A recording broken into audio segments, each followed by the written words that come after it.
요즘 뉴스를 보다 보면 클래리티법이라는 단어가 거의 매일 등장합니다.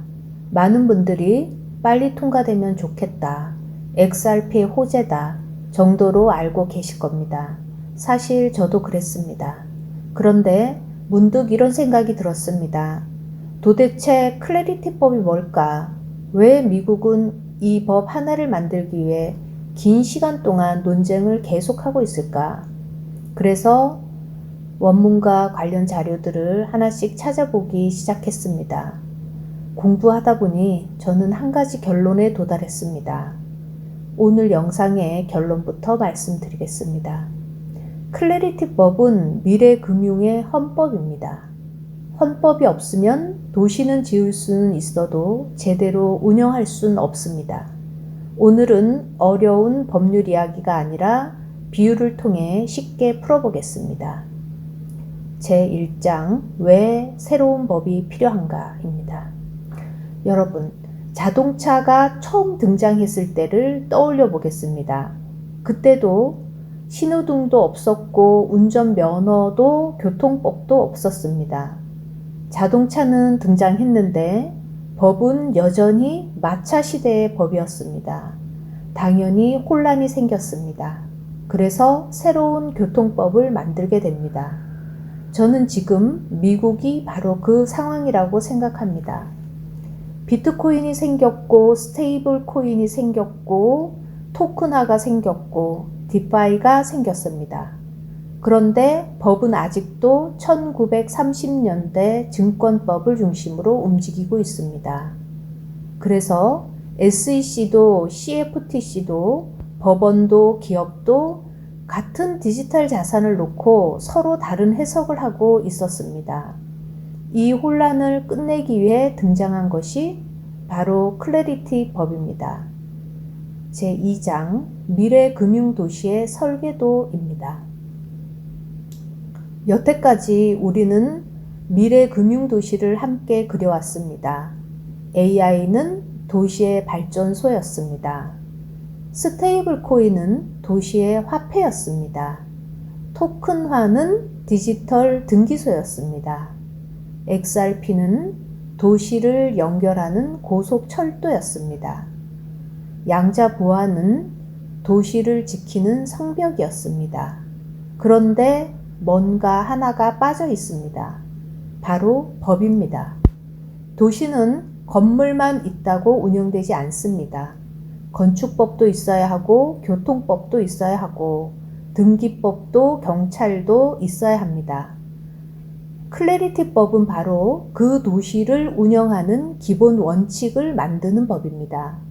그래서 저는 이 법을 미래금융의 헌법이라고 표현했습니다. 이제 미래금융도시는 건물만 세우는 단계가 아니라 운영 원칙까지 갖추기 시작한 것입니다.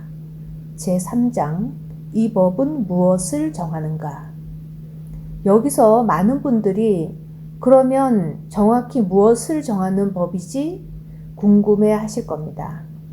쉽게 말하면 역할을 정하는 법입니다. SEC는 무엇을 감독할 것인가?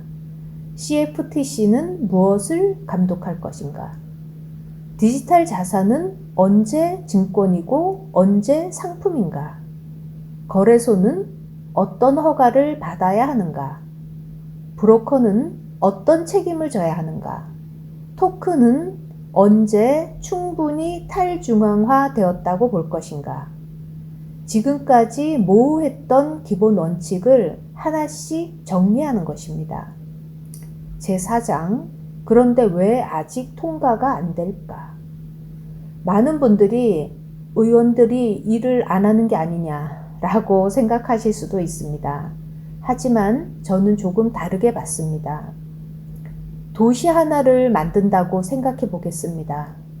건설회사는 도로를 빨리 놓고 싶어 합니다. 경찰은 안전을 더 강화하고 싶어 합니다.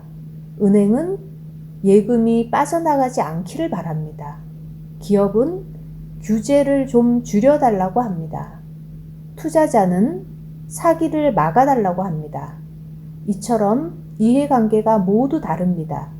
이것은 한 사람이나 한 기관이 결정할 문제가 아닙니다. 미국 의회도 지금 그 과정을 거치고 있는 것입니다. 제5장 최근의 디파이 논란. 최근 미국 수사기관들이 클래리티법의 디파이 관련 조항에 우려를 제기했습니다. 사람들은 법안이 흔들리는 것 아닌가 라고 생각합니다. 하지만 저는 그렇게 보지 않습니다. 무인 고속도로를 만든다고 생각해 보겠습니다. 개발자는 차가 자유롭게 다닐 수 있어야 합니다 라고 말합니다. 그런데 경찰은 좋습니다. 하지만 범죄 차량도 추적할 수 있어야 하지 않겠습니까? 라고 말합니다. 결국 논쟁의 핵심은 하나입니다. 혁신은 살리되 범죄는 막을 수 있는가입니다. 미국은 지금 그 균형점을 찾고 있는 것입니다. 저는 이런 논쟁이 오히려 법안이 실제로 만들어지고 있는 과정이라고 생각합니다. 제6장 왜 이렇게 오래 걸릴까? 이 법은 코인 하나를 위한 법이 아닙니다. 앞으로 수십 년 동안 미국의 디지털 금융시장이 어떤 원칙으로 운영될지를 정하는 법입니다. 다시 도시 하나를 새로 만든다고 생각해 보겠습니다. 건설회사는 도로를 빨리 놓아야 한다고 말합니다. 경찰은 안전장치가 먼저 필요하다고 말합니다. 은행은 예금이 빠져나가는 구조는 위험하다라고 말합니다. 크립토 기업은 과도한 규제는 혁신을 죽인다고 말합니다. 투자자는 사기를 막아야 한다고 말합니다. 수사기관은 범죄 자금은 반드시 추적할 수 있어야 한다고 말합니다. 이처럼 서로 다른 요구를 하나의 법안 안에 담으려니 당연히 시간이 걸릴 수밖에 없습니다.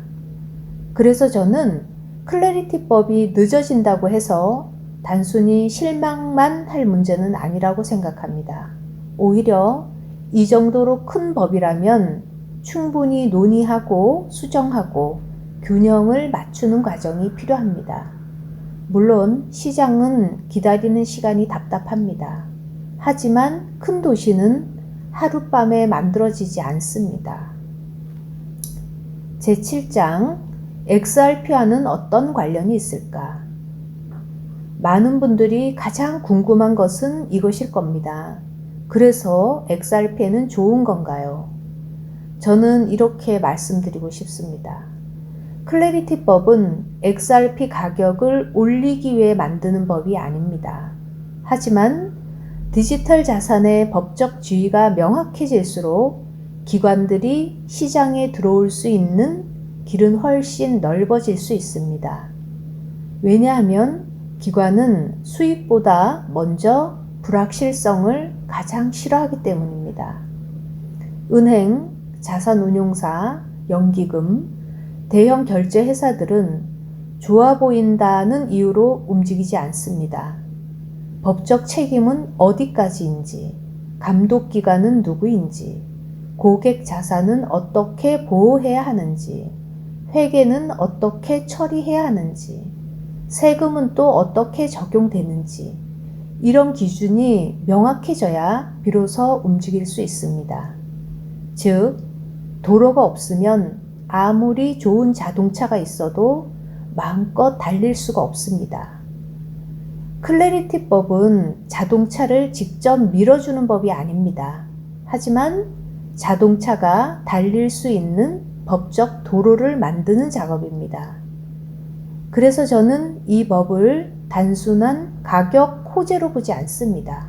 오히려 기관들이 미래 금융도시에 들어올 수 있도록 기본 도로를 놓는 과정이라고 생각합니다. 이제 마무리하겠습니다. 많은 분들이 클래리티법을 단순히 XRP 호재 정도로만 생각하지만 저는 조금 다르게 보고 있습니다. 클래리티법은 가격을 올리는 법이 아니라 미래 금융이 어떤 원칙으로 운영될지를 정하는 법입니다. AI 발전소가 만들어지고 스테이블 코인이 유통되고 토큰화가 이루어지고 XRP가 자산을 연결하더라도 그 모든 것은 같은 도시 안에서 움직이게 됩니다. 그리고 그 도시가 제대로 운영되려면 반드시 헌법이 필요합니다. 그래서 저는 가격보다 먼저 법이라는 구조를 함께 공부하고 있습니다. 오늘은 클래리티법의 큰 그림만 함께 살펴봤습니다. 하지만 이 법안 안에는 하나하나 따로 이야기해도 될 만큼 중요한 내용들이 많이 들어 있습니다.